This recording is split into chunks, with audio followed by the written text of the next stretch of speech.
Hi everyone, Night Diver 5 here, and in this video I'm going to go over what I call the American Arab Spring.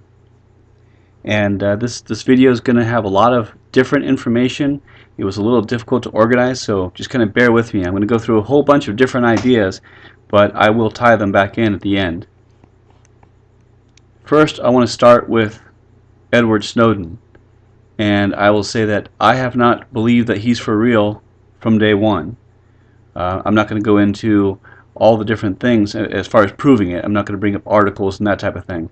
But if you look at how it was handled from the time he was in China to the time he was in Russia, nothing adds up. His position doesn't add up for his amount of training. His pay doesn't add up. Nothing about this guy adds up. So I believe he's a plant, and I'll show you why. But I basically call him Timothy McVeigh 2.0. You know, he's a face that they, meaning the Illuminati or CIA, however you want to call them, think that the U.S. would trust. And they have, for the most part. It seems to me that the alternative media that pretty much questions everything have swallowed this one hook, line, and sinker. And the first concept I want to bring up is what's called a SCIF. It is a secured, compartmentalized information facility. When you're in intelligence, you work in a SCIF, and you are only given access to the information that you need for your job. That's it. No one has total access to any one program just to stop something like this from happening. But we have Snowden coming out saying, well, he's got information on NASA. He's got information from NSA. But that doesn't add up. One individual working for a contractor is not going to have total access to one program. He's definitely not going to have total access to multiple programs. And I haven't done any research on this, but I would bet if anyone actually did, they would find that some of these programs he's talking about probably aren't even held by the same contractor, and if they are, they're probably not held at the same facility.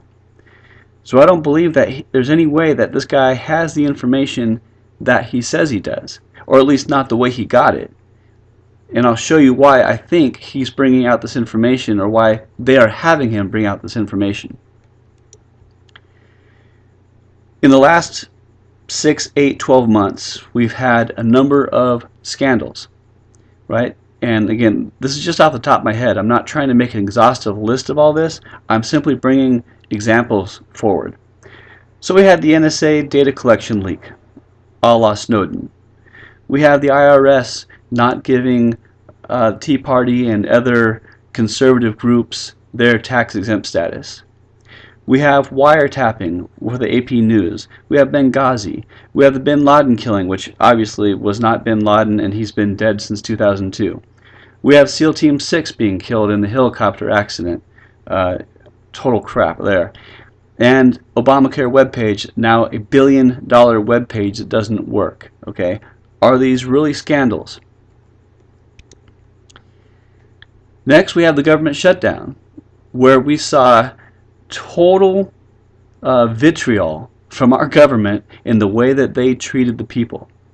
Closing national parks, which take almost no funds, turning off web pages that were really not turned off, you just weren't allowed to have access to them, halting VA benefits, and trying to close the ocean off Florida to fishing.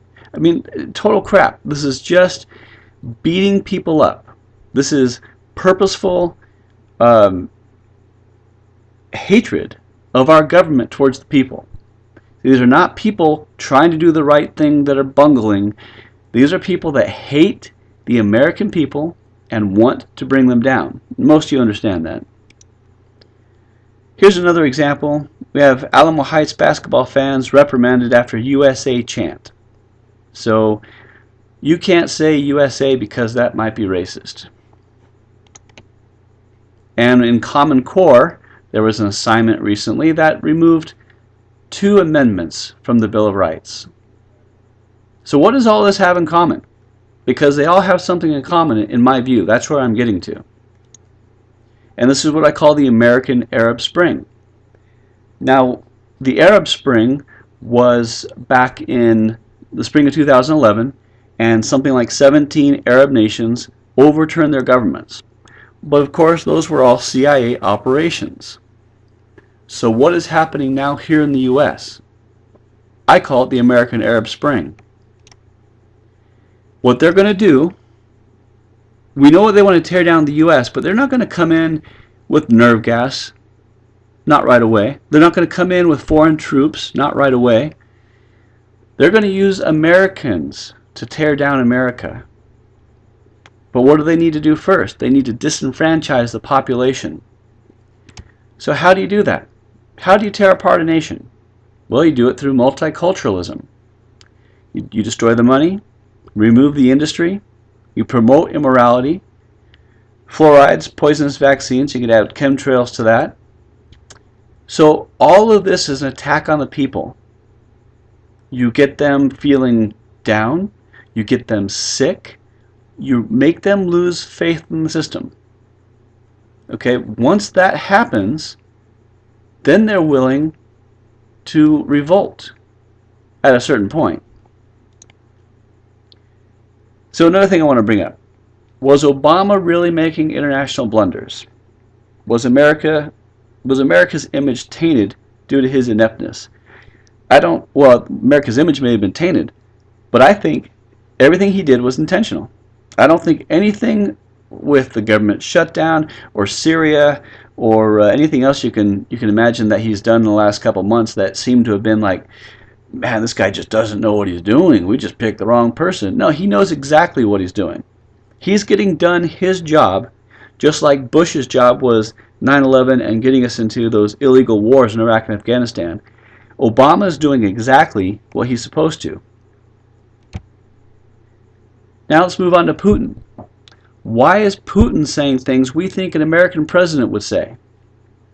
I've heard him say that Christianity is the core strength of Russia, and he's coming out with these pictures where he's hunting and he's the manly man, and we've got Obama on a girl's bike looking just as gay as he can.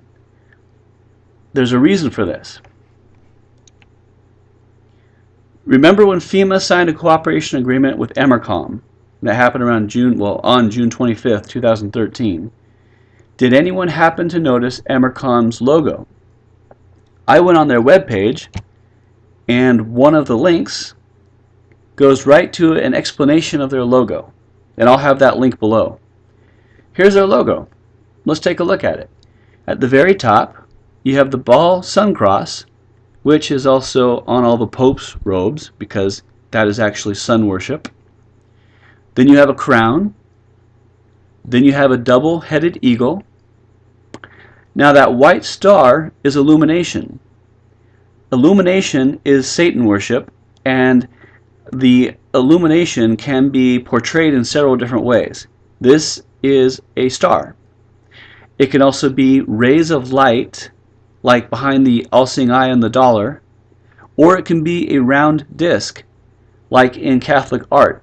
That is not a halo, that is the sun behind the people's heads.